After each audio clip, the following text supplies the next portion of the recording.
The massive alien ship hung in the sky above New York City. It had appeared 3 days ago, and after the initial panic, people now watched with a mix of fear and excitement. The ship belonged to the Zeltari, a species humans had never met before. Today was the day of first contact. In a large conference room at the United Nations building, Ambassador Lisa Franklin smoothed down her blue suit and took a deep breath. Next to her stood Captain John Ward, a Marine with 20 years of service. His face had a long scar that ran from his left eye to his jaw. "Are you nervous?" he asked Lisa. "A little," she admitted. "You?" John smiled and touched his scar. "I've faced worse. Besides, my grandfather used to say meeting new people is like breaking in new boots. Uncomfortable at first, but you get stronger for it." Lisa nodded, though she wasn't sure that was how diplomacy worked. The doors opened. 5 tall, thin aliens entered. Their skin was pale blue with faint patterns that seemed to shift and change. They had 4 arms and moved with careful, precise steps. The one in front wore a silver robe and had markings that glowed slightly. "Greetings from the Zeltari Collective," the leader said in perfect English. "I am Chief Researcher Zontal." Lisa stepped forward. "Welcome to Earth. I am Ambassador Franklin, and this is Captain Ward." The aliens studied John with obvious interest. Their large eyes blinked slowly as they noticed his scar. "You have been damaged," one of them said. John touched his face again. "This? Got it during deployment in Nigeria. Building collapsed during a rescue operation." The aliens looked at each other with expressions Lisa couldn't read. "And your medical technology could not repair this imperfection?" asked Zontal. "Could have," John shrugged. "I chose to keep it." This caused a ripple of movement among the aliens. They spoke quickly in their language, a series of clicks and humming sounds. "You willingly remain damaged?" asked another alien who introduced himself as Medical Observer Tarwin. "It's not damage," John said. "It's a reminder of survival, of lessons learned the hard way." Lisa watched the aliens carefully. Their reaction was strange. They seemed genuinely confused, almost disturbed. The meeting continued for hours. The Zeltari explained they had been watching Earth for decades before deciding to make contact. They were a peaceful species focused on scientific knowledge and cultural exchange. When refreshments were served, Zontal approached John again. "Our species has been observing many human behaviors that puzzle us," the alien said. "Your military, training methods, your exercise routines, your medical procedures." John took a sip of his coffee. "What about them?" "You deliberately expose yourselves to pain and stress. You lift heavy objects until your muscles fail. You run until exhaustion. Your soldiers are deprived of sleep and comfort." Zontal's voice had a tone of concern. "Is this not damaging to your species?" John laughed. "That's how we get stronger. You have to break down muscle to build it back better. You have to face stress to handle more of it later." The aliens exchanged looks again. Lisa could see they were genuinely troubled. "In our evolution, any unnecessary damage is avoided. Self-preservation is our highest instinct," explained Tarwin. "To willingly damage oneself would be considered a serious mental disorder." Lisa stepped in. "Our species evolved differently. Humans adapt through stress and recovery. It's fundamental to our development." As the meeting ended, the Zeltari requested Perm 2 weeks after first contact. The cultural exchange program between humans and Zeltari began. The aliens sent 12 researchers to observe different aspects of human life. They were especially interested in how humans trained their bodies. Scientist Kelvox drew what many other Zeltari considered the worst assignment, a human military training facility in Arizona. The desert base housed new recruits for the Space Defense Force. Sergeant Olivia Miller was assigned as Kelvox's guide. On the first morning, Kelvox watched in horror as young humans ran in the hot sun until they nearly collapsed. "Why do they continue when their bodies clearly signal distress?" Kelvox asked Sergeant Miller. The alien's skin had turned a pale green, which Olivia learned meant distress. "The point is to push past limits," Olivia explained. "Their bodies are adapting to stress, but several appear to be in pain," said Kelvox. pointing to a recruit who had fallen behind, his face twisted in discomfort. "Pain is weakness leaving the body," Olivia said with a shrug. "It's an old saying here." Kelvox's 4 hands twitched nervously. "This is considered normal?" Later that day, they observed hand-to-hand combat training. Recruits took turns throwing each other to the ground. One young woman hit the mat hard but immediately jumped back up with a smile, despite a bleeding lip. "She is damaged but appears pleased," Kelvox noted in confusion. "She executed the move correctly despite taking a hit," Olivia said. "She's learning." That evening, Kelvox sent a troubled report to the Zeltari ship. The alien used words like systematic trauma and organized suffering. When Kelvox described how humans deliberately tore muscle fibers through resistance training to build them back stronger, the Zeltari medical team requested more data, certain there was some misunderstanding. Across town, another Zeltari named Mignon was having a similar experience at Greg Peterson's gym. Greg owned Breaking Point Fitness, a popular gym with a sign that read, "Destroy your limits." Mignon watched a human woman lift a heavy weight repeatedly until her arms shook, and she could not lift it again. "You have reached the point of failure." "Is this not bad?" asked Mignon. The woman laughed as she wiped sweat from her face. "That's the whole point. Muscle failure is how you grow." Greg stepped over to explain. "See, when you push muscles to failure, tiny tears form in the fibers. When they heal, they come back stronger." "You intentionally damage yourselves?" Mignon's skin pulsed with blue patterns of concern. "Not damage. Improve," Greg said. He rolled up his sleeve to show his muscular arm. 6 months ago, I couldn't lift half what I do now. Breaking down, building back up, that's how it works." That night, the Zeltari researchers gathered to compare notes. Their findings were disturbing to them. Humans didn't just accept pain, they sought it out.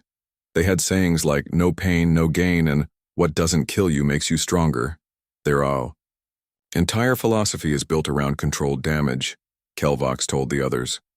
Even their social structures. They intentionally place their young in stressful situations to toughen them up. Mignon added, "They view comfort as the enemy of progress." One human told me, "Stay comfortable, stay weak." On the main Zeltari ship, Chief Researcher Zontal reviewed these reports with growing interest. The Zeltari had evolved to avoid all unnecessary risk. Their society valued preservation above all. Pain was always a warning to stop, never an indicator to continue. "Perhaps," Zontal said to medical observer Tarwin, "we have discovered why humans advance so quickly despite their physical limitations. They use damage as a tool." "It seems insane," Tarwin replied, "but their results are undeniable." Zontal looked down at images of human athletes, soldiers, and everyday people pushing their limits. "We need to understand this better," Zontal decided. "The medical observation must be expanded. Ishin to study human training methods and medical practices more closely." They seemed particularly interested in military training. Lisa watched John shake hands with Zontal. The alien winced slightly at the firm grip. "This cultural exchange will be fascinating," Lisa told the alien leader. "We look forward to learning about your ways as well." "Yes," Zontal replied, still watching John with a mixture of horror and fascination.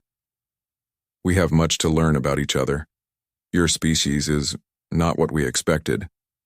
After the aliens left, John turned to Lisa. "I think we confused them." Lisa smiled. "Something tells me this is just the beginning."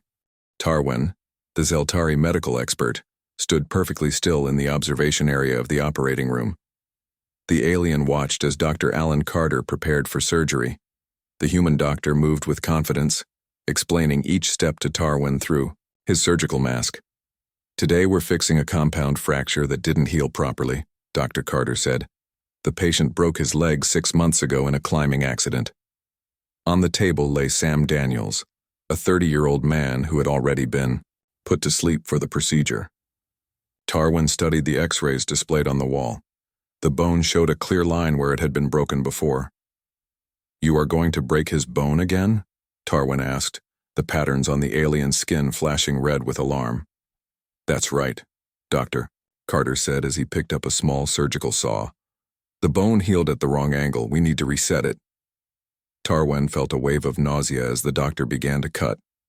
The concept of deliberately breaking something that had already healed went against every medical principle the Zeltari believed in. But the bone had repaired itself, Tarwen said. The natural healing process was complete. "Healing isn't always enough," Dr. Carter replied. "Sometimes we have to hurt to help. Look here." The doctor pointed to the newly exposed bone. "See how dense the bone is at the fracture site? That's because bones grow back stronger at the break. Point. After we reset this correctly, this leg will actually be stronger than before the original break." Tarwen recorded everything with a small device attached to one of the alien's forearms. This information would need careful review by the entire Zeltari Medical Council. Later that day, Tarwen visited the hospital's rehabilitation center. There, Dr. Michelle Woods was working with patients who had recent surgeries or injuries. "Push. A little more, Dale," she encouraged an older man who winced as he tried to bend his knee. "I know it hurts, but we need to work through that stiffness." "This seems cruel," Tarwen whispered to Dr. Woods when she stepped away. "He is clearly in pain." Michelle smiled gently. "It's not cruel. It's necessary. If Dale doesn't push through the pain now, his knee will never regain full motion. Sometimes pain is the pathway to healing." Tarwen followed Michelle as she moved between patients.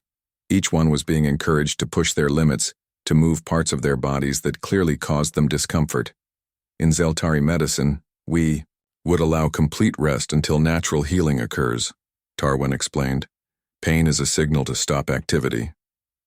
For humans, that approach would leave many people permanently disabled, Michelle replied.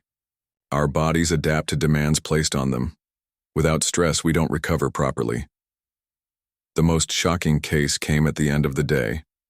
A young female athlete named Beth had deliberately undergone surgery to repair a shoulder problem that wasn't even causing her pain yet. You chose to be cut open? Tarwen asked her in disbelief. Better to fix it now than wait until it becomes a problem, Beth said. The doctor said the tendon was starting to fray. This way I'll be back to training in 6 weeks instead of risking a complete tear later. That evening, Tarwen met with Zontal on the Zeltari ship. The medical observer's report was detailed and disturbing to the aliens. They deliberately break bones that have already healed, Tarwen explained. They cut into healthy bodies to prevent future problems. They force injured limbs to move despite pain signals. Zontal considered this information carefully. And, 1 month after first contact, Zontal requested a special meeting with world leaders. In a large conference room at the United Nations, the alien stood before representatives from every major nation. Ambassador Lisa Franklin sat in the front row, with Captain John Ward beside her. We have observed your species carefully, Zontal began. We believe humans are ready to learn about the wider galactic community. A murmur went through the room. Zontal waited for silence before continuing. Earth has been selected to participate in the Galactic Federation's entry trials. These tests determine your species' place in our shared future. Zontal touched a device on one wrist. A hologram appeared, showing various alien species competing in what looked like extreme physical challenges. All new species must prove their worth, explained Zontal. The trials test physical ability, mental strength, and adaptability. What exactly do these trials involve? Asked Lisa. Survival in extreme environments. Tests of strength, speed, and endurance. Problem-solving under pressure. Zontal paused. I must warn you, these trials can be dangerous. Some participants have died. Captain John leaned forward. When do we start? The alien blinked in surprise at John's eagerness. You would volunteer despite the risk? Of course, John said. How else would we prove ourselves? After the meeting, Lisa was given authority to assemble Earth's team. She chose 4 people. Kevin Richards, an Olympic decathlete who held 3 world records. Stephanie Grant, a mountaineer who had climbed the world's 14 highest peaks without oxygen. Ryan Cooper, a former Navy SEAL with exceptional survival skills. and Dr. Patricia Long, a scientist specializing in human performance. They met at a secure facility in Colorado. Lisa explained their mission as the four studied the limited information the aliens had provided about the trials. These challenges look tough, Kevin said, watching video clips of previous competitions, but nothing we can't handle. The aliens seem worried about us, Stephanie noted. They keep warning us about the danger. Ryan nodded. I noticed that too. They act like we're made of glass. Dr. Long looked up from her tablet. Based on what I've seen of Zeltari physiology, they're actually stronger than us in many ways. Their muscle fiber density is approximately 30% greater than ours. Then why are they so concerned? Lisa asked. I think they evolved differently, Patricia explained. From what we've observed, their bodies don't repair damage the way ours do. They don't get calluses or muscle hypertrophy. They don't adapt to stress. The team spent the next week designing their training program. When Zontal visited to check on their preparation, the alien was shocked by what they had planned. You intend to train at high altitude with reduced oxygen? Zontal asked Stephanie. This will damage your red blood cells. For a while, she agreed. But then my body will make more, that's the point. Zontal turned to Kevin, who was planning to increase his already intense weight training. This will cause micro tears in your muscle fibers. Exactly, Kevin said, with a smile. That's how they grow back stronger. The alien watched Ryan planning survival training in extreme temperatures. And this will stress your thermal regulation systems. Yes, Ryan said simply. We need to adapt to whatever environments we might face. Zontal's skin shifted to a deep blue color, which the humans had learned indicated deep concern. I must inform you that other species do not prepare this way, the alien said.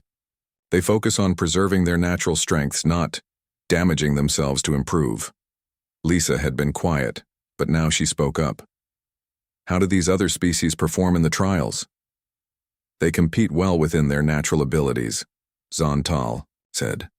The Brachii have superior strength, the Nelvar have natural speed, the Ossen can withstand extreme cold. And humans? Asked Patricia. What's our natural advantage? Zontal was quiet for a moment. We are not sure yet. But your approach to preparation is unique among all species we have encountered. As the alien left, the team looked at each other. That's our edge, Ryan said. We're willing to break ourselves to get stronger. Lisa nodded. Let's get to work. Easy methods work? That is the most surprising part, Tarwen admitted. Their recovery rates are impressive. Their broken bones do indeed grow stronger at the break points. Their preventative surgeries do prevent worse outcomes. Their entire approach to physical existence seems to be break, rebuild, grow stronger, Zontal said. It is so different from our own evolution. I fear we have misunderstood humans, Tarwen said quietly. What we see as damage, they see as opportunity. Zontal turned to look at the view of Earth through the ship's window. Perhaps it is time to tell them about the Galactic Federation trials. 2 months before the Galactic Federation trials, the human team moved to a special training facility in the Rocky Mountains. The isolated compound had everything they needed: altitude chambers, extreme temperature rooms, and state-of-the-art equipment. A small team of Zeltari observers stayed with them, recording everything. Kevin's training focused on strength and explosive power. Each day he pushed his muscles until they failed completely. The Zeltari scientist, Mignon, watched, with growing concern as Kevin added more weight to his lifts. Your muscle fibers are tearing, Mignon said, looking at scan results. You should rest for at least 7 days. Kevin laughed as he wrapped his hands for another set. That's the whole point. They'll heal stronger. I'll be ready in 2 days. Stephanie worked on environmental adaptation. She spent hours in chambers that simulated the thin air of high mountains and the crushing pressure of ocean depths. After each session, her lips would be blue, and her body would shake with cold or heat. Your core temperature is dangerously low, warned Kelvox after one cold chamber session. Your fingers show signs of frostbite. I know, Stephanie said, drinking hot tea to warm up. But tomorrow I'll last 5 minutes longer. My body is learning. Ryan's training was perhaps the most disturbing to the aliens. The former SEAL deprived himself of sleep, food, and comfort. He would run for hours with heavy weights, then plunge into ice water. He practiced fighting while exhausted. This is self-torture, Tarwin told him after a particularly brutal day. You are damaging your nervous system. I'm teaching it to work under any conditions, Ryan replied simply. Dr. Patricia Long divided her time between her own training and developing new recovery methods for the team. She created special diets and supplements to help their bodies rebuild faster after each punishing session. The damage recovery cycle is the key, she explained to Zontal one evening. We're compressing what would normally take months into weeks. Zontal's skin shifted through patterns of blue and green, showing deep concern and interest. Our species views all damage as permanent reduction in capacity. For us, it's the opposite, Patricia said. Controlled damage plus recovery equals growth. One day, Stephanie was practicing on a climbing wall designed to simulate alien surfaces. Her fingers couldn't grip a particularly smooth section. After several falls, she walked over to her gear bag. What are you doing? Asked Zontal, who happened to be observing that day. Without answering, Stephanie took her right hand and deliberately bent her little finger backward until there was a small crack. Her face showed pain, but she quickly taped the finger to her ring finger. What have you done? Zontal cried out, rushing forward. Modified my grip, Stephanie said calmly. The joint was limiting my reach, now I can flatten my hand more. You broke your own finger to climb better. It's just a small fracture, it will heal stronger. She returned to the wall and successfully climbed past the difficult section. That evening, the Zeltari filed a formal protest with the Earth governments. They claimed the humans were being subjected to cruel and unnecessary harm. A delegation of alien medical experts arrived to examine the team. After extensive tests and interviews, the alien doctors were confused. The humans were not being forced or coerced. They understood the risks. Most importantly, their bodies were actually improving despite what the Zeltari considered serious damage. They are breaking themselves, one alien doctor said to Zontal. But they are growing through the day of the Galactic Federation trials finally arrived. The human team boarded a Zeltari shuttle that would take them to the testing grounds on a distant moon. As they left Earth's atmosphere, Kevin pressed his face to the window. I never thought I'd see the stars like this, he said softly. The journey took 3 days. When they arrived, the humans got their first look at the other competitors. 12 different alien species had sent teams. Some had thick fur covering massive bodies. Others had multiple limbs or wings. All of them looked stronger, faster, or more naturally adapted than the humans. Don't be intimidated, Ryan told the team as they prepared for the first event. Remember our advantage.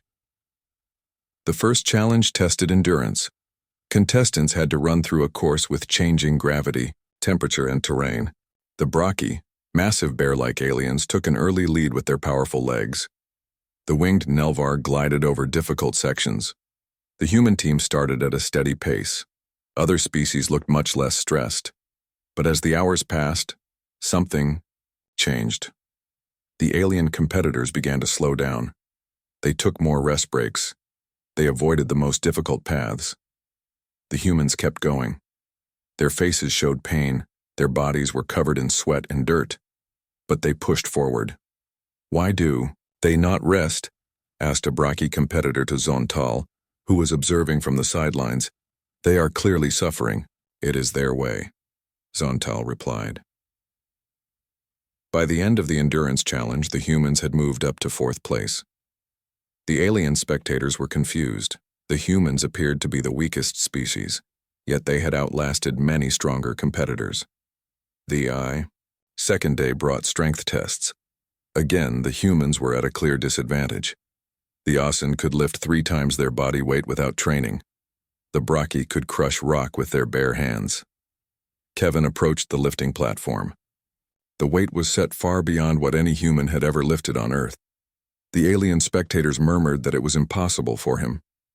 Kevin's face turned red with effort. A small blood vessel burst in his eye. but the weight moved. Inch by inch, he lifted it to his chest, then over his head. When he finally dropped it, the platform cracked. How? Asked an Asen competitor. His muscle mass is inferior to ours. Stephanie performed equally impressively on the climbing challenge. Her fingers, some still taped from training injuries, found tiny holds that even the nimble Ventari couldn't. In the survival challenge, Ryan shocked everyone. When placed in an environment with extreme cold, the other species immediately built shelters and conserved energy. Ryan plunged into an icy lake, then ran until his body generated enough heat to warm him. "This is madness," said a Federation official to Zontal. "He is risking hypothermia." "He is adapting," Zontal replied. "Humans call it getting their blood flowing." By the end of the second day, the human team had moved into third place overall. The Federation officials held an emergency meeting. "These humans are concerning us," said the chief official, a tall blue alien from an ancient species. "They smile when in pain. They push beyond safe biological limits. They bleed, yet continue." "Are they using some technology or drug we cannot detect?" asked another. Zontal stepped forward. "No, this is simply how they improve. They stress their systems to failure, then recover stronger." "Should they be disqualified?" asked a medical officer. "They could die if this continues. No species has ever approached the trials this way." "They understand the risks," Zontal said. "In fact, they thrive on them." The officials looked at screens showing the human team. Instead of resting, they were helping each other stretch sore muscles and tend to minor wounds. Despite their obvious pain, they were laughing together. "Let them continue," the chief official decided. "But observe them closely. We may be witnessing something unprecedented in galactic history. Because of it. It defies our understanding of biology." Zontal watched through a window as the human team continued their training, pushing through pain with determined faces. "Perhaps," Zontal said quietly, "we have discovered why such a physically unimpressive species has survived on a planet full of dangers. They do not avoid breaking. They use it as a tool." The training continued. With each passing week, the human team grew stronger, faster, and more resilient. The Federation trials were now only 1 month away. The final challenge of the Galactic Federation trials began at dawn on the third day. The remaining teams gathered at the edge of a vast, artificially created landscape. Mountains rose in the distance and a jungle spread below them. Strange weather patterns swirled overhead. "This is the survival phase," announced the chief official. "You must cross this terrain and reach the beacon on the far side. The environment will change unpredictably. Teams will be scored on speed, adaptation, and problem solving." The human team looked at each other. They were tired and sore from the previous days, but their eyes showed determination. "Remember," Patricia said quietly, "tactical damage for strategic gain." The challenge began. The teams spread out across the landscape. The human team stayed together, with Ryan leading them through the dense jungle. The heat was intense, and soon all 4 humans were soaked in sweat. "The Nelvar are using their wings to stay above the worst heat," Kevin noted, watching the bird-like aliens glide overhead. "And the Asen are using their thick skin to push directly through the thorniest parts," Stephanie added. The humans took a different approach. They found a stream and soaked their clothes to cool their bodies. They used broken branches to clear paths. They took turns leading to conserve energy. 6 hours into the challenge, a violent storm hit the center of the course. Most teams sought shelter, waiting for it to pass. The humans pushed forward, using the reduced visibility to make up ground. "This is our chance," Ryan shouted over the thunder. "Other species avoid discomfort. We use it." Near the halfway point, disaster struck. A landslide trapped a Ventari competitor in a narrow ravine. The small gecko-like alien was pinned under rocks, one arm clearly broken. Its teammates called for help but stayed back, unwilling to risk the unstable ground. The humans reached the scene minutes later. Without hesitation, Kevin and Ryan approached the landslide. "The passage is too narrow," Kevin said, trying to reach through a gap in the rocks. Ryan studied the opening, then looked at Kevin. We need more flexibility. Both men nodded at each other. Ryan grabbed Kevin's shoulder and pulled hard. There was a pop as Kevin's shoulder dislocated. Kevin winced but didn't cry out. With his arm now able to bend at an unnatural angle, he reached through the gap and grabbed the injured Ventari. The alien's eyes widened in shock. You damaged yourself to help me? Kevin smiled through his pain. Temporary setback for a bigger goal. The Ventari was pulled free.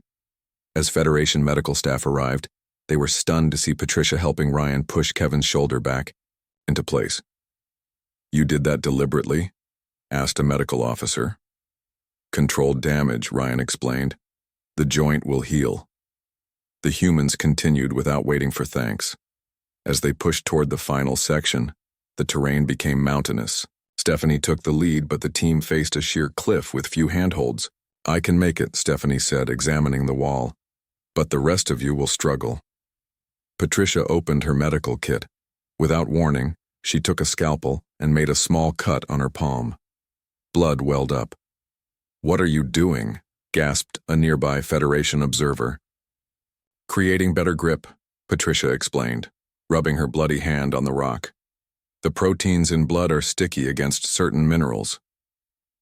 Using this unexpected technique, Patricia helped secure a rope line for the others. By the time they reached the top, her hands were raw and bleeding, but she smiled with satisfaction.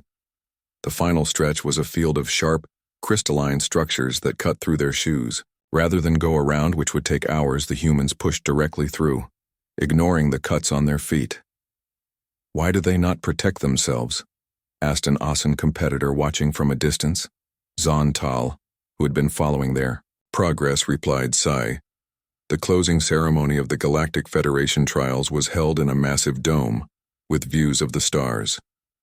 All competing species gathered, with the humans still showing signs of their ordeal. Stephanie limped slightly from her injured feet. Kevin's shoulder was wrapped in a special healing bandage. Patricia's hands were covered in synthetic skin to help them heal. Ryan had dark circles under his eyes from days without proper sleep.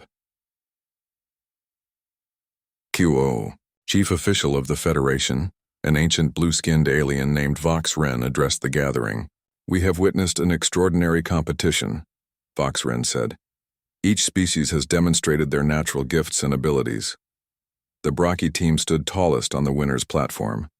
Their massive frames and natural strength had earned them first place overall.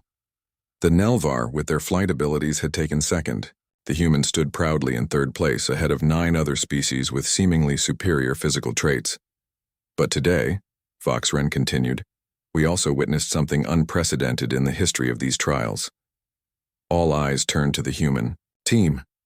The species from Earth showed us an entirely different evolutionary path, one we had not considered viable. Vox Ren gestured, and a large screen showed highlights from the humans' performance. Kevin lifting impossible weights, Stephanie climbing sheer surfaces, Ryan adapting to extreme cold, Patricia cutting her own skin to create better grip. Most species in our Federation evolved toward preservation, explained Vox Ren. We avoid damage, we protect our bodies, we stay within safe limits. The alien turned to look directly at the human team. Humans evolved differently. They adapted through stress and recovery. They grew stronger by breaking themselves and rebuilding. Murmurs spread through the crowd as various aliens discussed this concept. After careful deliberation, Vox Ren announced, the Federation Council has created a new classification for Earth. You will be known as resilient adaptives, a species that grows stronger through controlled damage and recovery.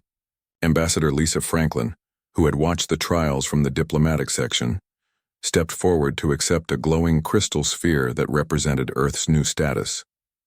We are honored, she said simply. That evening, a reception was held for all competitors. The human team found themselves surrounded by curious aliens from across the galaxy.